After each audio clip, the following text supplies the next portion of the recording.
Hi எல்லாருக்கும் வணக்கம். நம்ம இன்னைக்கு வந்துட்டு என்னோட ஒரு சண்டே மெனு தான் பார்க்குறோம். Sunday lunch menu.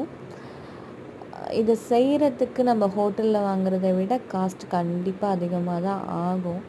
But health wise பார்த்தோம் அப்படின்னா நம்ம என்ன ஆயில் போடுறோம், எவ்வளோ நெய் போடுறோம், என்ன குவாலிட்டியில் நெய் போடுறோம், எல்லாமே வந்து நம்மளோட சாய்ஸாக இருக்கும். நமக்கு தெரிஞ்சு நம்ம நாலேஜில் இருக்கும். இந்த மெனு பார்த்திங்கன்னா chicken 65 plus biryani plus egg plus பச்சடி. ரொம்ப ஃபில்லிங்கான ஒரு மெனு. நானே செஞ்சது, எல்லாமே நானே செஞ்சது. அண்ட் எல்லாமே பார்த்து பார்த்து செஞ்சது. எங்கே வாங்குகிறோம், என்ன பண்ணுறோம், என்ன ரைஸ் போடுறோம், என்ன ஆயில் போடுறோம், எல்லாமே நமக்கு தெரிஞ்சு நம்ம ஹெல்த்தியாக செஞ்சு சாப்பிட்றது. நம்ம சம்பாதிக்கிறத விட ஹெல்த்தியாக சாப்பிட்றது தான் முக்கியம். அது எல்லாருமே ஞாபகம் வச்சுக்கோங்க. பேச்சுலர்ஸ்க்கு முக்கியமாக சொல்கிறேன்.